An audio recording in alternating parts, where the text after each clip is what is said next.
आज आपण बनवतोय एकदम वरनं क्रिस्पी आणि आतमधनं एकदम सॉफ्ट असा मेंदू वडा कसा बनवायचा ही रेसिपी.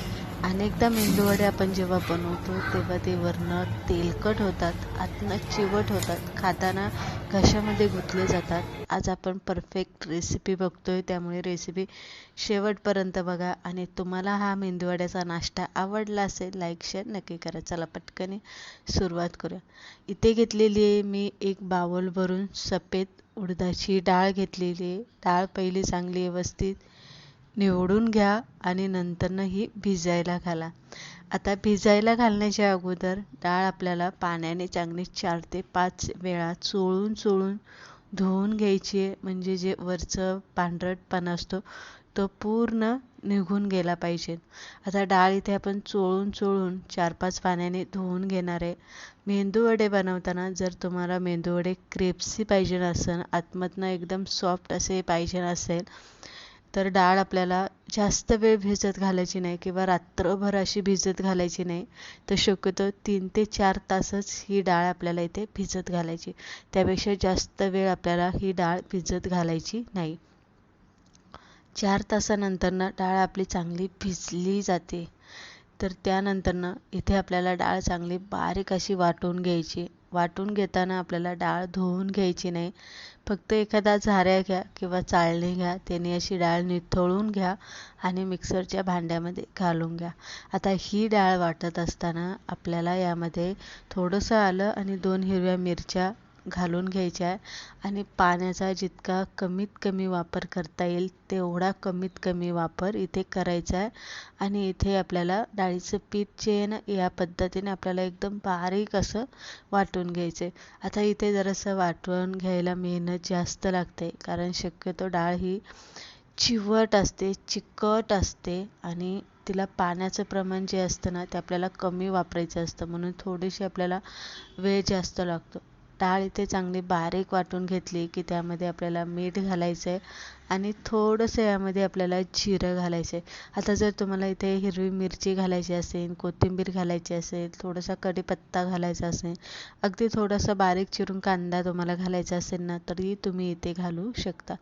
जेवढं तुम्हाला शक्य होईल तेवढं हे पीठ तुम्हाला या पद्धतीने चांगलं फेटून घ्यायचं आहे. लक्षात ठेवा. आणि एकाच दिशेने हे चांगलं फेटायचं आहे, जोपर्यंत पीठ आपल्या हातालाच हलकं लागत नाही, पीठ हलवल्याच्या नंतरनं थोडंसं असं फुगल्यासारखं वाटत नाही तोपर्यंत. साधारणतः इथे मी 5-6 मिनटं चांगलं पीठ फेटून घेतल्याच्या नंतरनं एका पाण्यात मी पिठाचा छोटासा गोळा घालून घातल्याच्या नंतरनं तो वरती आला आहे, म्हणजे आपलं पीठ हलकं झालेलं आहे.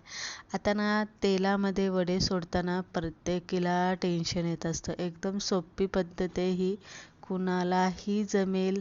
तेल उडणार नाही आहे, हाताला भाजणार नाही आहे, वडे छान गोल गरगरीत येणार आहे. चहाची जी आपली गाळणी असते ना, ती गाळणी घ्यायची आहे, तिला थोडंसं पाणी लावायचं आहे, कारण हे वड्यांचं पीठ जे असतं ते चिकट असतं, त्यामुळे थोडंसं लावायचं आहे, हलकंसं पाणी लावायचं आहे, जास्त पाणी लावायचं नाही.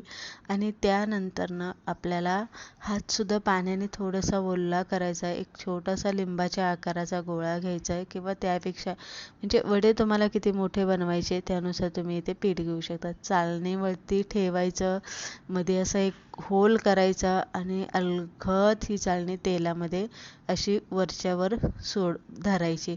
वडा बरोबर तेलामध्ये तुमचा निघून जातो.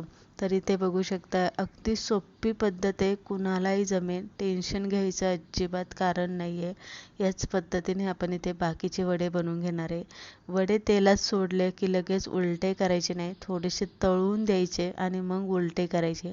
उलटे केले की गॅस जरासा मिडियम करायचा आणि जरासा क्रिस्पी होईपर्यंत वडे इथे तळून घ्यायचे. आणि तेलातनं वडे बाहेर काढताना मात्र तुम्ही जो मिडियम गॅस केलेला असतो ना, तो मोठा फुल करायचा आहे आणि थोडा वेळ वडे तेलामध्ये परत एकदा डीप तळून घ्यायचे. म्हणजे काय होतं, वड्यांना एक क्रिस्पीपणा येतो आणि सगळ्यात महत्त्वाचं म्हणजे वडे तेलकट अजिबात होत नाही. जर तुम्ही तेलाला ताव नसताना तेल थोडंसं गार पडलं असेल, वडे तेलातनं बाहेर काढले, तर मात्र तुमचे वडे तेलकट तुम्हाला दिसू शकतात. तर इथे तुम्ही बघू शकता या पद्धतीने मी इथे वडे बनवून घेतलेले आहे. शक्यतो हे वडे गरम गरम असताना चटणीबरोबर, सांबारबरोबर तुम्ही इथे खाऊ शकता आणि गरम गरमच खा, कारण ही उडदाची डाळ असते, एकदा गार पडलं की ते असं वातड होते. हेही गोष्ट तुम्ही लक्षात घ्या. रेसिपी आवडली, लाईक शेअर नक्की